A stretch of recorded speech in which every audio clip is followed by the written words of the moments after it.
So then the organism is always looking in the external environment to determine what's going to be a threat, always concerned about its body and how it has to take care of it, and it's always concerned about time. How much time do I have to get there? The body, the environment, and time.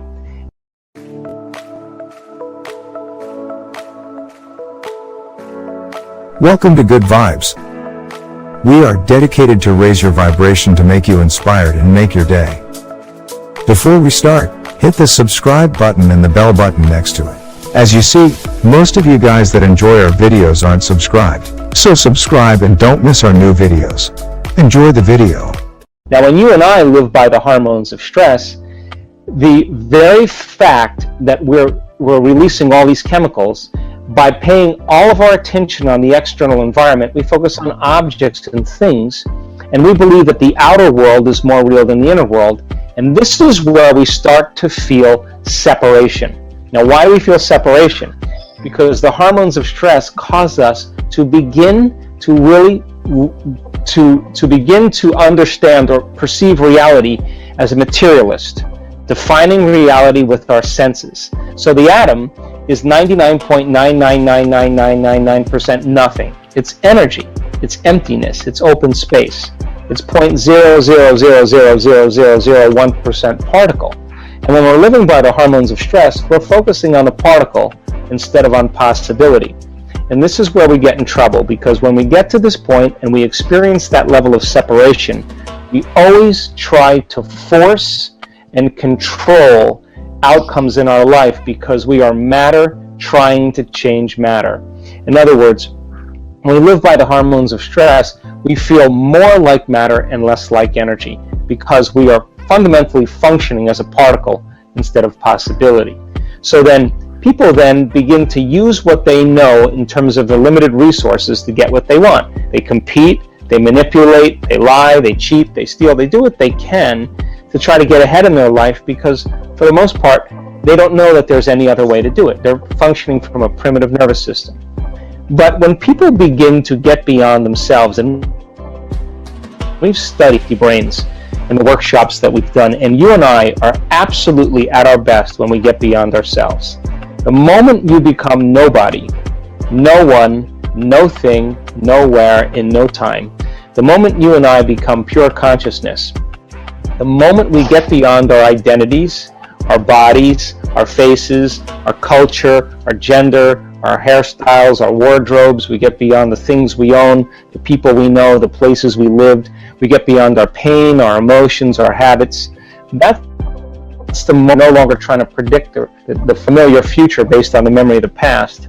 That's the moment we become pure consciousness. In other words, we become thought alone. And that's the moment the body is literally releasing energy. And we go from particle to wave, from matter to energy. And the side effect of that is our heart begins to open. The brain gets very coherent. The heart begins to work with the brain. We broadcast a whole new electromagnetic signature. And instead of trying to predict the worst case scenario and get ready for it, we trust in the unknown. We trust in possibility. We begin to lay down the very thing we used our whole life to get what we want for something greater to occur. And so it's a skill, and you can teach people how to do this. And when people stop living by those limited emotions and they start opening their heart, they feel connected to something greater. And the moment they feel connected to something greater, they're no longer trying to force or control the outcome. They're getting out of the way and allowing the universe to organize it in a way that's just right for them. So the problem, I think, for most of us, me included, to answer your question, is that you and I and most people in our lives, we wait for our life to get so unbearable that crisis or trauma or disease or diagnosis or loss, something has to bring us to this lowest denominator in order for us to want to change. And this is a beautiful time in history, Panache, because people are beginning to realize that they don't have to wait for that. They can learn and change in a state of pain and suffering, or they can learn and change in a state of joy or inspiration.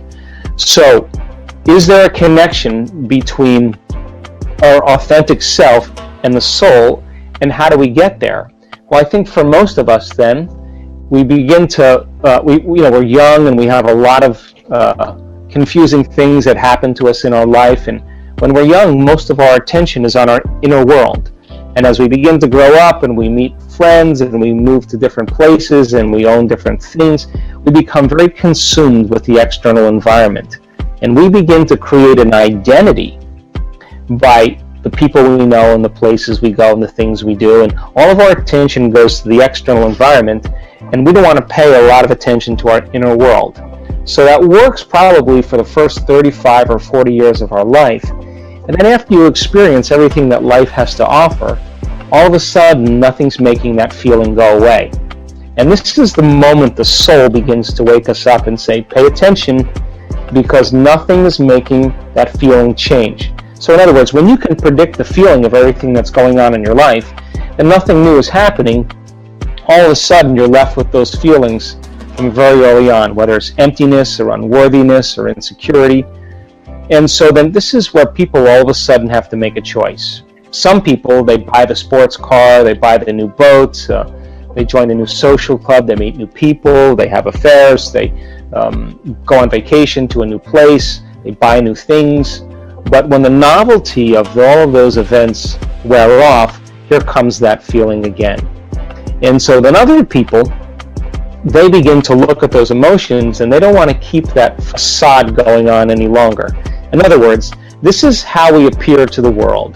This is the facade, this is the identity, this is the image, and this is how we really feel inside.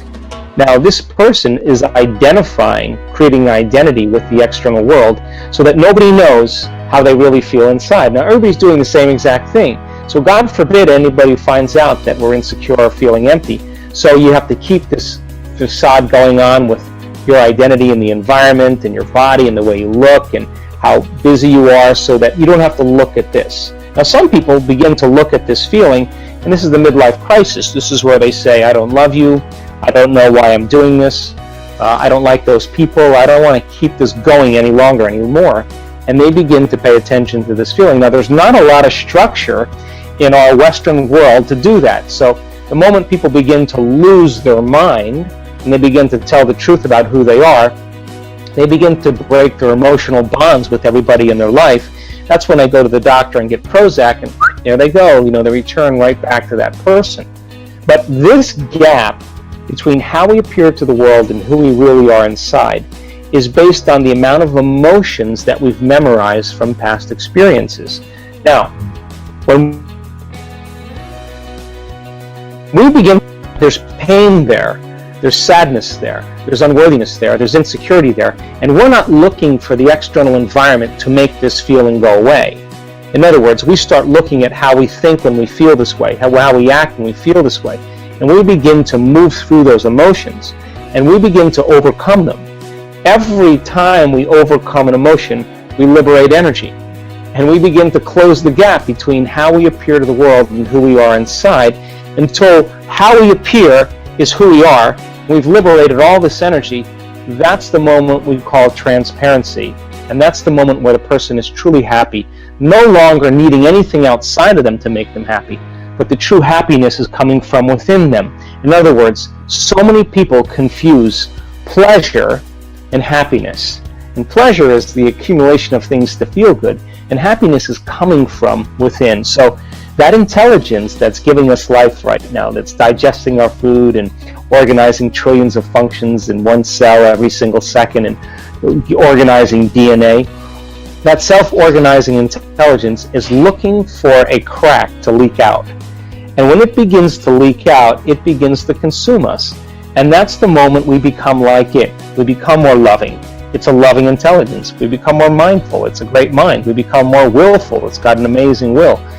Its nature becomes our nature. We become more giving. It's a giver of life. So I think when we begin to all of a sudden realize that there's nothing wrong with the accumulation of things, but I think we've been conditioned into believing that true happiness, changing everything in our external world, and true change comes from trying to do it from the outside instead of doing it from within. And I think this is, again, really important for us, because as we begin to overcome those limited states, the body's no longer living in the past. And that's where most of our pain comes from, is when the body's living in the past. And And we've measured so many people in the process of transformation. And when they get beyond their past, they're pretty unlimited people. And the side effect of that is true joy and true expression of life, which I call the natural state of being. So when people are living in this gap between how they appear to the world and how they really feeling, they don't want to look at this emotion because it is painful. What they'd rather do is distract themselves from all these things in their external environment so they don't have to look. But when that feeling isn't going away, and they can't, after the sports car and after the vacation and after the buying the new things, the new wardrobe, the facelift, whatever, and this feeling keeps returning, this is a time really where they have to look at that emotion. And they have to, as you said, you have to be in the presence of that emotion and ask some fundamental questions. Are these emotions driving my thoughts? How do I think when I feel this way? Now, those thoughts are just old circuits that have been fired and wired in the brain. How do I behave? What do I do? How do I act? What do I say? What comes out of my mouth? Now think about this. If you can observe how you're thinking, notice how you're acting, and pay attention to how you're feeling, the moment you become conscious of what you're unconscious to, it means you're no longer the program. Now you're the consciousness observing the program, and this is when we begin to objectify our subjective selves. And the more we can look at ourselves through the eyes of someone else, the more conscious we can become of that, the less unconscious we're prone to be in our normal life. If I approached somebody listening to this show and I'd say, "What's wrong with you?" And, "Oh, I'm in a bad mood today." "Well, why are you in a bad mood?" "Well, because of my coworker, because of my staff, because of my stats, because of the news, because of my ex." What they're really saying is, unconsciously now in a program, that something outside of me, some person or circumstance, is controlling the way I feel and the way I think. And anything that's controlling the way you feel and think makes you victim to your environment. Now, that unconscious program then means that a person who's living by that every day will be more susceptible to any condition in their environment, because it's their response to the environment that is squandering the amount of energy they need to heal. So then in order for them to heal, then they have to turn the battleship around and say, well, wait a second. I could complain, that would be normal and natural. I have 1,000 reasons to be unhappy, but instead of allowing my environment to control how I think and feel, what if how I think and feel can produce an effect in my environment? Now all of a sudden, the game changes, because you are going to inhibit those thoughts, behaviors, and emotions. And in the moment where, whether it's justified or valid or not, for you to be angry, frustrated, fearful, sad, pain, whatever, to no longer allow your environment to control it, and you begin to self-regulate, and that's adaptability. And we teach people that you could actually develop this skill. And when you do it properly, and you get back into that kind of heart and brain coherence, you save yourself from going unconscious for the remainder of the day and running some type of program. So it feels unnatural in the beginning, because basically the hardest part about change is not making the same choice as you did before. And the moment you decide to make a different choice, buckle up, because it's going to feel uncomfortable. It's going to feel unfamiliar. You are going to leave known territory and you're stepping into the unknown. Now, most people, their habituations and their conditioning of remembering something from the past, and that memory is just thoughts of different people and circumstances, of different things at certain times and places, tattooed in the recesses of their gray matter. So the moment they think of their problems, they're thinking in the past.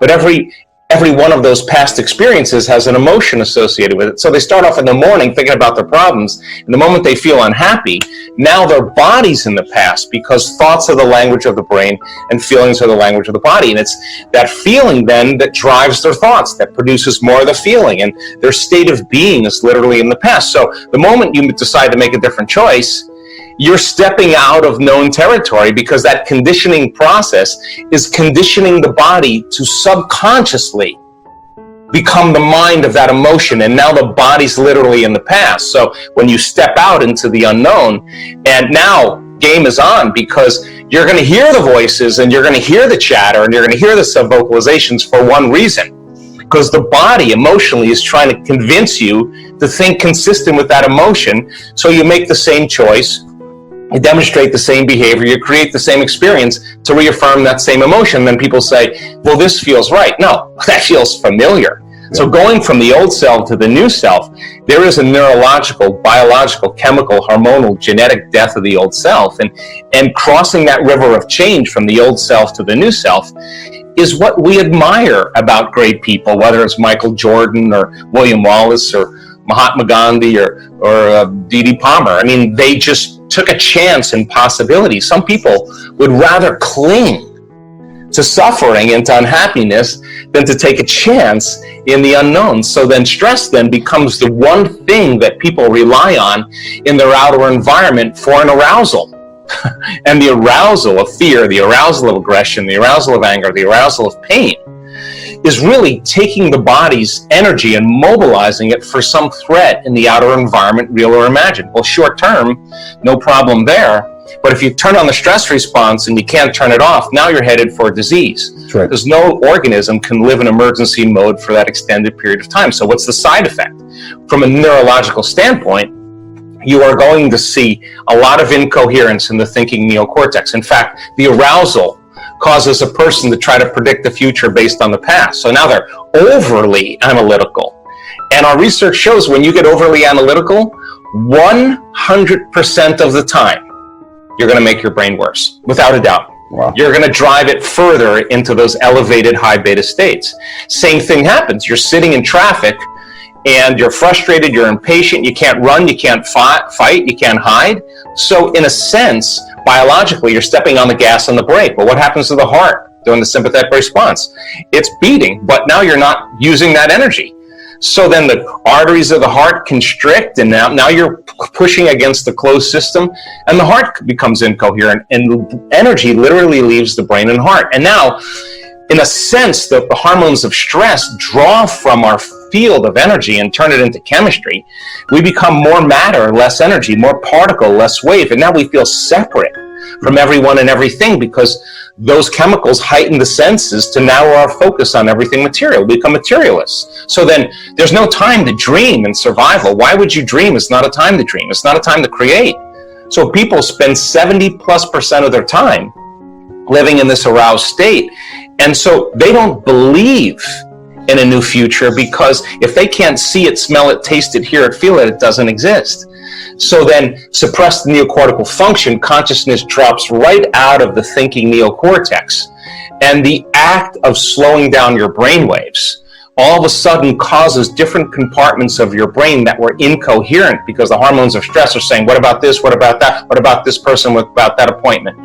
You start suppressing neocortical function. Here comes innate intelligence. Here comes the autonomic nervous system, and now they begin to merge. And the autonomic nervous system's job is to do what? Create balance. So it says, this person is getting beyond their identity. And when the autonomic nervous system moves in, the brain neocortex starts to synchronize. And what syncs in the brain starts to link in the brain. And now, what we see is the autonomic nervous system, when it's done properly, it turns on, Ron, to such a heightened degree of energy. We're talking 200, 300, 400, 500 standard deviations outside of normal. That's how much energy is in there. And I'll give you an example about standard deviations. If we took everybody who's listening to this call and we measured their eyesight, as an example, you would see that Z curve exactly the same. No matter what we measured, whether intelligence, eyesight, height, weight, you'd see the same curve.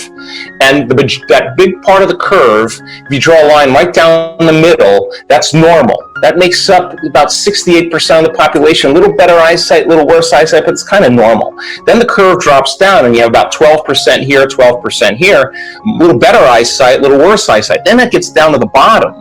And you got 2% really great eyesight, 2% really poor eyesight. That makes up 99.7% of the population. is either 3 standard deviations above normal or 3 standard deviations below normal, no matter what we measure. Now, we're getting brainwave patterns with energy in an aroused state of gamma. That's 200, 300, 400, 500 times outside of normal. Now, when neuroscientists and researchers look at this, and it's all autonomic nervous system. So now the autonomic nervous system's processing a very coherent, very orderly, very high frequency, and the autonomic nervous system controls and coordinates all those systems. So the person, all of a sudden, the arousal that they're feeling is an arousal of ecstasy. It's an arousal of bliss. They're connecting with innate, and its signature is pure love. I mean, or wholeness, whatever you want to call it, or ecstasy, a feeling that moves you into the present moment. Now, when that happens, the feeling's not coming from anything outside of them. It's coming from within them, and they stop looking out there for it, and they start realizing that innate intelligence is real within them. So then, when they start becoming conscious and interfacing with it, the side effect of that, many times, is an instantaneous biological upgrade. The person all of a sudden, why? Because that orderly signal, coherent signal that's being sent to every single cell in the body is jiggling the cell with energy, and the cell begins to emit more light and information. And now all of a sudden, the body begins to produce a field. And according to the quantum model of reality, all disease is a lowering of frequency. You're becoming more matter, less energy. So now here we go. There's an upgrade energetically that happens in real time. And so the person comes back and says, I don't know what that was, but let me tell you something. It was more real than the betrayal I had 6 years ago, or more real than the trauma I had when I was 9. This is a moment where they're having a very, very profound removal of the past biologically. I hope you enjoyed this amazing speech by Dr. Joe Dispenza. Before we start with Complete the Quote challenge, hit the subscribe button and the bell button next to it. As you see, most of you guys that enjoy my videos are unsubscribed, so subscribe and don't miss my new videos. We'll continue with our daily challenge. Can you complete the inspiring quote and give us the right answer? If you can do it first, you're the daily winner. Many of you knew the right answer the last time, so congratulations to everyone with the correct answer. We were looking for 2 words, and the quote was Joe Dispenza's and goes like this. When you are observing the old self, you are no longer, and the correct answer was the program. So, when you are observing the old self, you are no longer the program. Today we also have the quote that belongs to Joe Dispenza, and it goes like this. When you think from your past memories, you can only create. So we are looking for 2 words, and I'm sure you will know the correct answer. Write your answer in the comments below the video. Even if you're not sure, try and guess. You might be the winner of this challenge. If you love this video and find it helpful, give your thumbs up and share it with your friends. Help me make this video more popular. Don't forget to subscribe and hit that bell button so you don't miss my new videos and new challenges. So hit the bell button and you'll get noted when my new video is published. If you really like what we do here and want to support us, you can join our channel and our community for a symbolic fee and gain many other additional features. You can do that by clicking the join button next to the subscribe button, or you can click on the link in the description of this video. Stay good and have a great day!